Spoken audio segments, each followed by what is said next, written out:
हरे कृष्णा।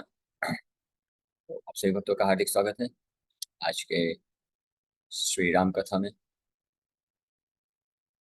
तो आज हम लोग चर्चा करेंगे श्री वाल्मीकि रामायण के बालकांड फर्स्ट कैंटो के चैप्टर 1 श्लोक संख्या 24 पे।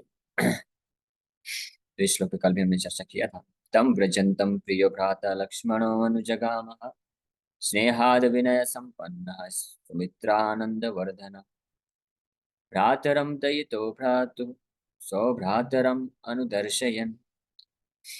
इस श्लोक में नारद मुनि वर्णन कर रहे हैं। Endowed with humility, Rama's dear brother Lakshman followed him, who had set out of affection, the increaser of Sumitra's joy, who was so dear to his brother, while revealing their brotherly affection for each other। हमने इस पर चर्चा किया था किस प्रकार से भगवान रामचंद्र और लक्ष्मण के बीच का जो प्रेम में आदान प्रदान है वो यहाँ पे प्रकट होता है जब भगवान रामचंद्र वनवास के लिए जाते हैं।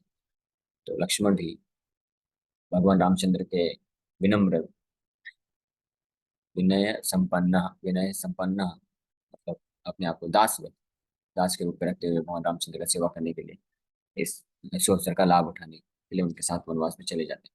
यहाँ तक हमने चर्चा किया था कि ऐसा जो सौभाग्य प्राप्त हुआ भगवान रामचंद्र जानते थे कि लक्ष्मण के हृदय में उनके प्रति सेवा करने का सेवार्पण करने का भाव है, इसलिए उनको ये मौका देते हैं। और कल हमने ये भी चर्चा किया था लक्ष्मण का भगवान रामचंद्र के प्रति कैसा प्रेम है। न चा सीता त्वया हीना न चाहम अपि राघव मुहूर्तम अपि जीवावो जलान मत्स्याव इवोधृतौ। लक्ष्मण रामचंद्र को बोलते हो descendant of Raghu without you neither Sita nor I can live even for a short while like fish taken from water। कि आपके बिना मैं और माता सीता भी एक क्षण भी जीवित नहीं रह सकते हैं, ऐसा भाव है, इसलिए भगवान रामचंद्र को साथ में लेके गए। और इस प्रकार से रामचंद्र भगवान का भी अपेक्षण बताया गया। तो हमने यहाँ तक किया था। Lakshman's chief engagement was in rendering all kinds of menial services to Lord Rama. Rama was not only his brother but also a friend in every way, for we learn माता पिता भ्राता निवासः शरणम सुहृद गतिर् नारायण। ये सुबाल उपनिषद का 6वां मंत्र है। सुबाल उपनिषद में बताया गया है कि Narayan is everyone's mother father brother residence care taker well wisher and shelter. भगवान नारायण ही है, हर किसी के माता भी हैं पिता भी हैं भ्राता भी हैं। निवास भ्राता मतलब भाई, निवास मतलब उनके आश्रय, शरणम आश्रय देने वाले, निवास मतलब रेजिडेंस, और शूरी यानी बेस्ट फ्रेंड, गतिर लक्ष्य, ये सब नारायण। गतिर भर्ता प्रभु साक्षी निवास शरणम सुहित, गीता में भगवान ऐसे सिमिलर वर्णन करते हैं। अहम तावन महाराजे पितृत्वं नोपलक्ष्यसे भ्राता भर्ता च बंधुश्च पिता च मम राघव। लक्ष्मण तो सुमंत्र को बोलते हैं। I do not consider the great king Dasharatha my father, my brother master friend and father is Ram the descendant of Raghu. Lakshman भी सुमंत्र को अयोध्या कांड में वर्णन करते हुए ये कहते हैं कि बहुत ही महान राजा दशरथ को मैं अपना पिता नहीं मानता। ये डिसरिस्पेक्ट नहीं है, ऐसा नहीं है कि उनका अनादर करना चाहते हैं, लेकिन भगवान रामचंद्र के प्रति जो प्रेम है उसकी दिव्यता को प्रकट करते हैं कि मेरे पिता, भाई, मालिक, स्वामी, मित्र सब भगवान रामचंद्र हैं।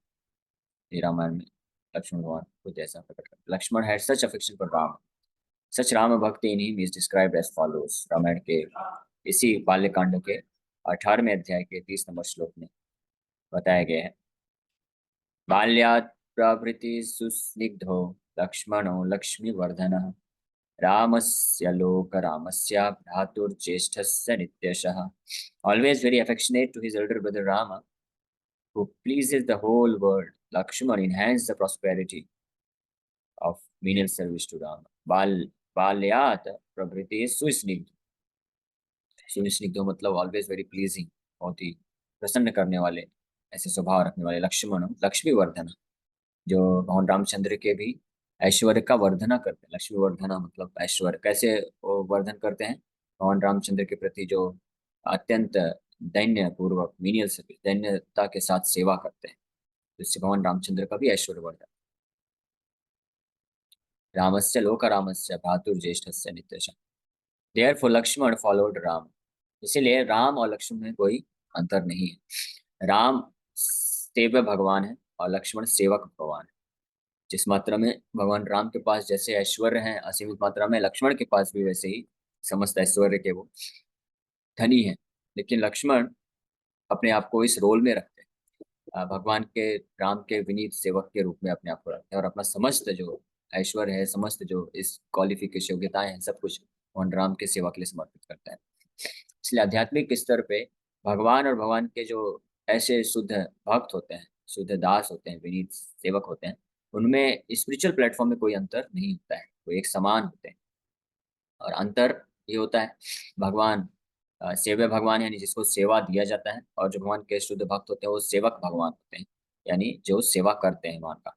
क्योंकि भगवान का सेवा करने वाला व्यक्ति भी भगवान के समान स्तर पे होना चाहिए, तभी तो सेवा कर पाएंगे। जैसे भौतिक जगत में भी अगर देखें तो किसी को प्रधानमंत्री का अगर सेक्रेटरी बनना है तो उसके अंदर भी उस प्रकार की योग्यताएं होनी चाहिए, तब तो वो सेक्रेटरी बन पाएगा।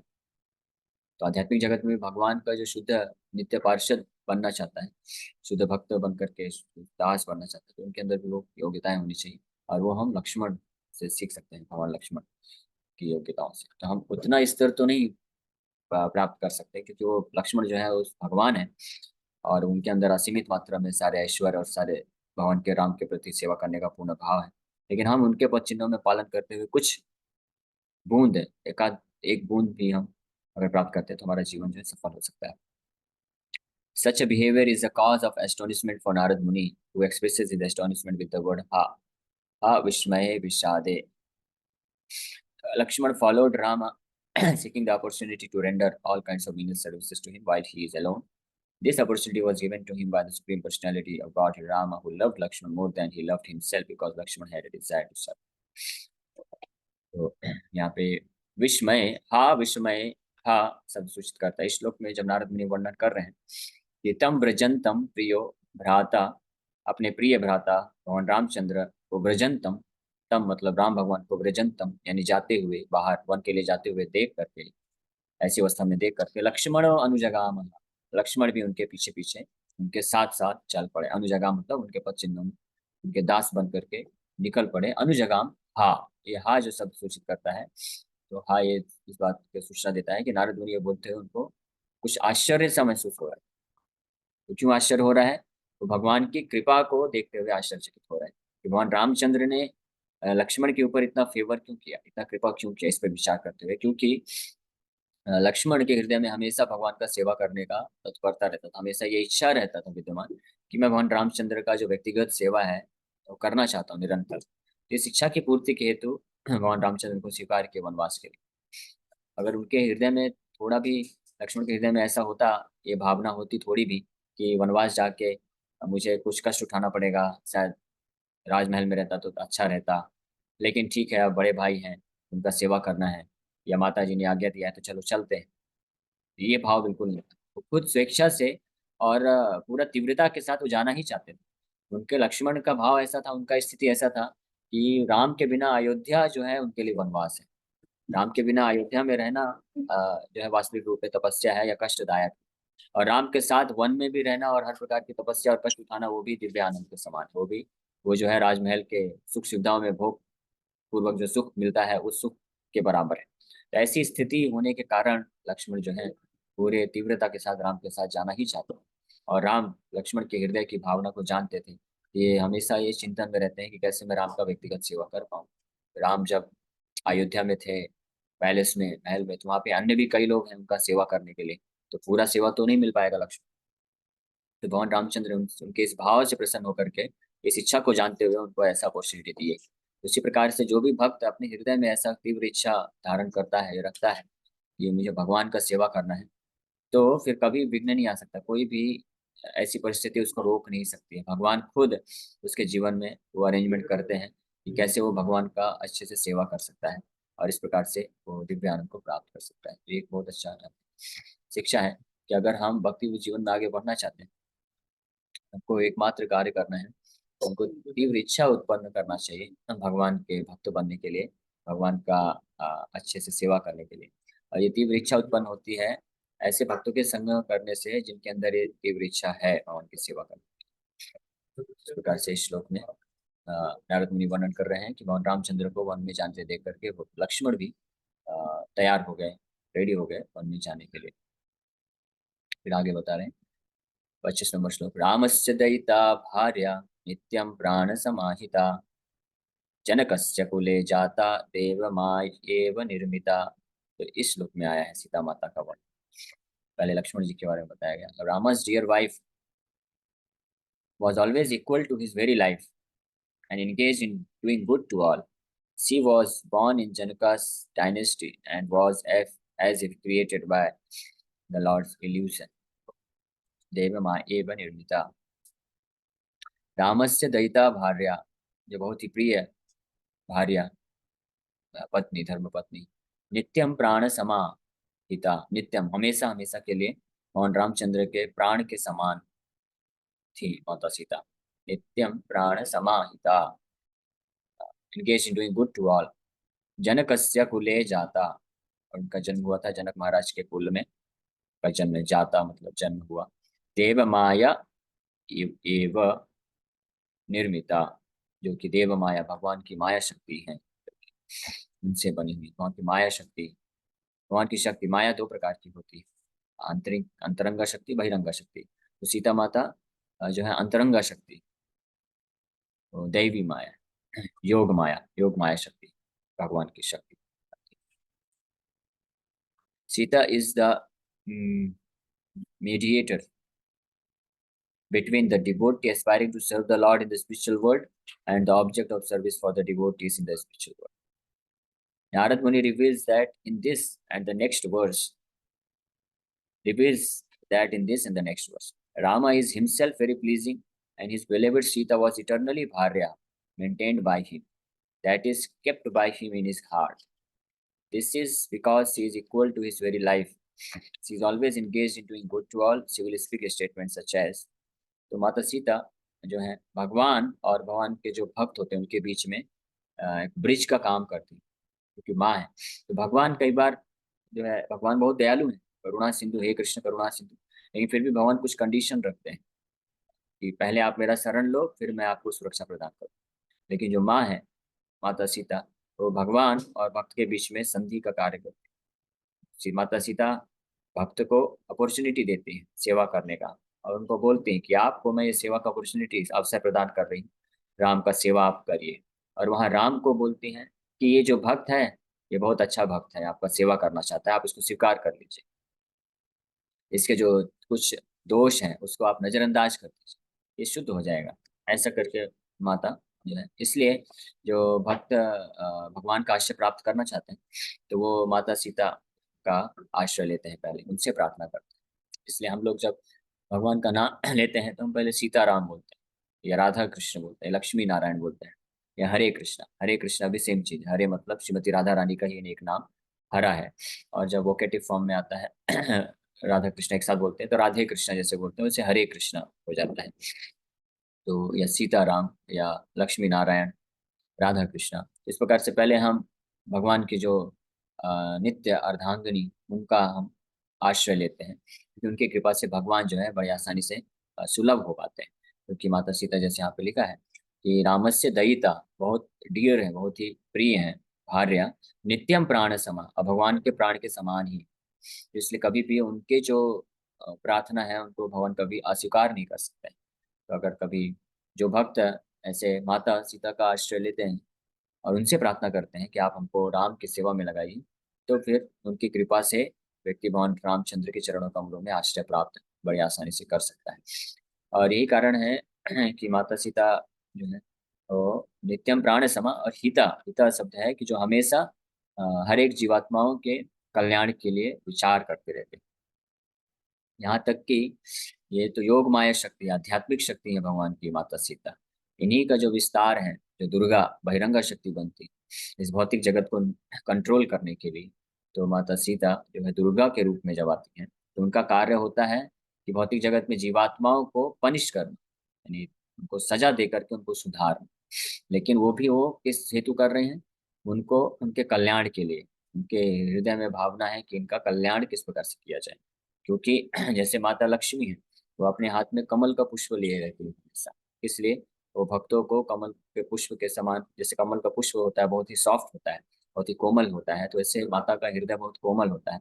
भक्तों को बड़े प्रेम से भगवान की सेवा देना चाहते हैं, भगवान की सेवा में लगाना चाहते हैं। लेकिन जब ऐसे उनके बच्चे, वो जगत जननी है, लेकिन ऐसे कुछ नालायक बच्चे होते हैं हमारे जैसे, जो कि प्रेम से नहीं सुनते हैं, और जो है प्रेम की बात को नहीं सीरियसली लेते हैं, तो उनके ऊपर भी फिर उनको फिर छोड़ नहीं देती है माता, कि चलो छोड़ दो, ये सुनना नहीं चाहते। जो लोग सुनना चाहते हैं, चलो उनको हम भगवान की सेवा में लगाएंगे और वो असली आनंद को प्राप्त करेंगे। उनके हृदय में करुणा इतनी विशाल है, इतनी ज्यादा है, कि हर जीवात्मा उनका ही पुत्र है, उनका ही बच्चा है। तो उन सबको कृपा मिले, इसलिए वो बहिरंगा शक्ति के रूप में विस्तार करके दुर्गा देवी बनती हैं, और हाथ में इस बार पुष्प लेके नहीं रहती हैं कमल का। इस बार हाथ में क्या लेके आती है? त्रिशूल, धनुष, भाला, है ना, गदा, तलवार, ये सब 8 हाथ, अष्टभुजा है ना दुर्गा माता। और 8वां हाथ में आप देखेंगे कुछ ना कुछ हथियार माता जी पकड़ी हुई। क्या करने के लिए? ये जो दुष्ट लोग हैं इस संसार में, जो भगवान को कभी सरेंडर, समर्पण नहीं करना चाहते हैं, अपने मनमाने ढंग से ही कार्य करना चाहते हैं, तो उनको सजा दे करके उनको जो है भगवान के प्रति बलपूर्वक भगवान के चरणों के प्रति लेके जाया जाए। तो वो सजा किस रूप में मिल देते हैं? इस भौतिक संसार में जितने भी प्रकार के क्लेश हैं, जन्म मृत्यु जरा व्याधि, आध्यात्मिक कलेश, अधिभौतिक कलेश, अधिदैविक कलेश, इस माध्यम से तो जीवात्माओं को प्रेरित करते हैं कि आप शरण लो। लेकिन हृदय में भावना अभी भी वही है कि कैसे इनका उद्धार किया जा सके, भगवान के सेवा में लगाया जा सके। तो इस प्रकार से ऐसे, और ये माता सीता खुद 5वें कांड में इसका वर्णन करती हैं। बोलती, मित्रम औपैकम कर्तुम रामः स्थानम परीक्षता, वधम चानिच्छिता घोरम त्वया सौ पुरुष ऋषभा, विदिता सही धर्मज्ञः शरणा शरण शरणागतवत्सलः। तो रावण को संबोधित करते हुए माता सीता बोलती हैं, if you want safety and do not want a dreadful death, establish a useful friendship with the Supreme Person Ram. He knows dharma and is affectionate to those who surrender unto him. इस प्रकार से रावण को भी ऐसा अत्यंत उचित सुझाव देके उनको अनुरोध करते हैं कि आप अगर अपने आप को बचाना चाहते हो और अपने आप को दुखों के जंजाल में फंसाना नहीं चाहते हो, तो भगवान रामचंद्र के साथ मित्रता कर लो। वो बहुत ही धर्मज्ञ हैं, धर्म को जानते हैं, और भक्त शरणागत वत्सल है। शरणागत, उनके शरण में जो व्यक्ति आ जाता है उसके प्रति बहुत ही अफेक्शन रखते हैं, प्रेम रखते हैं, तो वो आपको स्वीकार कर लेंगे और आप बच जाओगे। तो ये माँ का भाव है। जो, क्योंकि रामचंद्र भगवान बहुत क्रोधित थे, वो पूरा निश्चय कर चुके थे कि रावण को विनाश कर देंगे पूरे लंका के सहित, क्योंकि अपने प्राण के तुल्य जो उनकी सबसे प्रिय पत्नी है सीता माता, उनको वो लेकर चला गया है। तो भगवान रामचंद्र अत्यंत क्रोधित थे, लेकिन सीता माता फिर भी बोलती हैं कि ये उनके ऊपर कृपा दिखाती हैं रावण के प्रति, कि आप अगर अभी भी भगवान रामचंद्र से मित्रता कर लोगे तो आपको माफ कर देंगे और आप बच सकते हो। तो ये हृदय की बात यहाँ पे प्रकट होती है 5वें स्कंद में। 5वां जो कांड है सुंदर कांड में ऐसा वर्णन प्राप्त होता है। 21 नंबर श्लोक, 19 नंबर अध्याय का 19 नंबर श्लोक। She is also always engaged in doing good to Rama. She will state this to Lord Ram. अग्नि संयोग वध्येतु शस्त्र संयोग उच्यते, स्नेहाच बहुमना मानाच स्मारये त्वां न शिक्षये। Just as contact with fire is destructive, contact with weapons is also destructive. Because of my affection for you and because you take me seriously, I am reminding you of what you already know. I am not teaching you anything you do not know. तो भगवान रामचंद्र को के प्रति प्रेम होने के कारण और उनका हित हमेशा हृदय में रखने के कारण सीता माता ऐसा रिक्वेस्ट, अनुरोध करती हैं भगवान रामचंद्र को। जब भगवान ये अरण्य कांड में रहते हैं तो अपने साथ भगवान हमेशा तीर धनुष लेके चलते थे। तो सीता माता उनको रिक्वेस्ट करती है कि जैसे अग्नि होता है हमेशा नष्ट ही करता है, वैसे ही जो अस्त्र शस्त्र होते हैं हमेशा डिस्ट्रॉय ही करते हैं। इस जंगल में इसको लेके क्यों चलना? फिर इससे रिलेटेड एक कथा भी माता सीता सुनाएंगे। तो इसके पीछे भाव क्या है कि भगवान रामचंद्र का हमेशा हित चाहते हैं, इसलिए वो इस प्रकार से उनसे रिक्वेस्ट करते हैं। और भाव इस भाव में नहीं कि उनको कुछ सिखाना चाहती, बल्कि अनुरोध है प्रेम रखने के कारण। इस तरह से माता सीता के कुछ दिव्य गुणों का यहाँ पे वर्णन है। रामस्य दयिता भार्य नित्यम प्राण समाहिता, जो भगवान रामचंद्र के प्राण के समान है और उनके सबसे प्रिय भार्य हैं। और साथ ही साथ में हिता मतलब हमेशा हर जीवों के प्रति हित करने का भाव है। भगवान रामचंद्र प्रेम होने के कारण भगवान रामचंद्र का भी हमेशा हित हो, कल्याण शुभ रहे, उसके प्रति भी उनका भाव है। कुछ चर्चा किया। कल अगला लाइन जो है चर्चा करेंगे। थैंक यू वेरी मच सभी लोगों का, आप लोग आए और आपने श्रवण किया। हरे कृष्ण हरे कृष्ण। किसी का कोई प्रश्न है पूछ सकते प्रभु जी, मेरा प्रश्न है कि मैं जब हरे कृष्णा कृष्ण कृष्ण हरे हरे, हरे राम राम राम हरे हरे ऐसा माला जपता हूँ, तो मैं आज यूट्यूब देख रहा था मतलब ड्राइंग के लिए, तो उसमें शॉर्ट्स में आया कि प्रभु जी जो है, एक प्रभु जी है, उन्होंने कहा कि ये गलत है। अगर हम ऐसा जपते हरे कृष्णा कृष्ण कृष्ण हरे हरे, हरे राम राम राम हरे हरे, तो हमें वैकुंठ मिलेगा, लेकिन उसमें द्रौपदी आएगी हमारे स्वागत के लिए, भगवान हमें नहीं दिखेंगे, द्रौपदी ही दिखेंगे, ऐसा बोल रहे थे। ओके ठीक है। तो वो हरे कृष्ण हरे कृष्ण जब करना चाहिए। कृष्णा अगर बोलेंगे बड़ा तो वो द्रौपदी का नाम है ना, कृष्णा। इसलिए प्रॉपर नाम क्या है? कृष्ण कृष्ण। हरे कृष्ण कृष्ण कृष्ण हरे हरे, हरे राम राम राम हरे हरे। ठीक है, इस तरह से जब करना चाहिए। तो ऐसा नहीं है कि कृष्णा जब करेंगे तो द्रौपदी मिलेगी, और द्रौपदी माता अगर मिलेगी तो अच्छी बात है ना। तो माता जी का सेवा करके माता जी के मार्गदर्शन में भगवान कृष्ण का सेवा कर सकते हैं, तो इसमें टेंशन क्या लेना। अब भगवान समझते हैं भावग्राही जना। ठीक है, लेकिन हमको प्रयास करना चाहिए कि हम हरे कृष्ण महामंत्र अच्छे से जप करें। ओके। यस अंकिता माता जी का प्रश्न। ठीक है, हरे कृष्ण। हरे हरे कृष्ण प्रभु जी। वो अभी हरे आपने कृष्ण। दुर्गा जी को लेके जो एग्जाम्पल बताया, तो एकदम से मेरे दिमाग में आया कि जैसे मम्मी जो होती हैं, जब वो सॉफ्ट नेचर रहता है उनका, जनरली पैम्पर करती हैं, लेकिन जब गुस्सा आता है तो वो कोई हथियार लेके तो पढ़ाती है, उसी टाइप से है कि नालायक बच्चे। हरे हाँ कृष्ण। उसी टाइप से है, सही बात है। तो सॉफ्ट रहता है तो अपने गोद में बैठा के अच्छा मेरा लाडला बेटा वो खिलाती हैं। और जब बच्चा लाडला सुन सुन के दुष्ट हो जाता है तो फिर बेलन उठा के पिटाई भी करती हैं। तो जब गोद में बैठा के खिलाती हैं तो वो माता लक्ष्मी का रूप है, और जब बेलन उठा के पिटाई करने की बारी होती है वही माता दुर्गा है। समझ गए? लेकिन दोनों में अंतर नहीं, दोनों एक ही। ओके। हरे कृष्ण। टाइम हो गया है, 5 मिनट का टाइम थोड़ा क्वेश्चन। संजीत तुझे कुछ बोलना है? संजीत प्रोजी जल्दी से। जी, प्रभु जी ये पूछना था कि जैसे हरे कृष्णा हरे मतलब श्रीमती राधा रानी, हरे कृष्णा हम लोग बोलते हैं तो दोनों का संबोधन हो जाता है, लेकिन जैसे हरे हाँ राम में फिर राधा रानी का राम राम जी के साथ वहां ये थोड़ा पे समझना हरे था का प्रभु जी। हाँ तो इसका अलग है। जो राम हम लोग हरे राम जप करते हैं, उसमें राम राधिका रमण है, वो कृष्ण ही है। तो हरे मतलब राधा रानी, और राम मतलब जो श्रीमती राधा रानी को आनंद प्रदान करते हैं उनको भी राम बोला जाता है। तो राधिका रमण, राधा रानी को जो रमण देते हैं वो राम है। तो कृष्ण का भी एक नाम राम है। ठीक है। और एक और चैट बॉक्स में प्रश्न आया है, क्या गौतम बुद्ध श्री नारायण जी के अवतार हैं? तो गौतम बुद्ध भगवान नारायण के अवतार हैं, शक्ताविश अवतार हैं। और लेकिन फिर दूसरा प्रश्न है कि उन्होंने भगवान को क्यों नहीं माना। तो भगवान विष्णु गौतम बुद्ध का अवतार लेकर आए थे। उनका उद्देश्य ही था कि लोगों को जो है नास्तिक बनाना क्योंकि वो जो उस समय के लोग थे, उन लोगों ने वैदिक शास्त्रों के यज्ञों का गलत दुरुपयोग करके जो है अननेसेसरी अनावश्यक रूप में हत्या कर रहे थे, लाखों की संख्या में जानवर को मार रहे थे। तो भगवान सोचे कि ऐसे आस्तिक रहने का क्या फायदा, अभी इनको नास्तिक बना के अहिंसा सिखाओ। अहिंसा सिखाएंगे तो कम से कम पाप नहीं करेंगे, पाप से बचे रहेंगे, फिर धीरे धीरे इनको आगे चल के इनको वैदिक साहित्य से शिक्षा देकर के आगे बढ़ाएंगे। तो ये एक भगवान का कृपा था।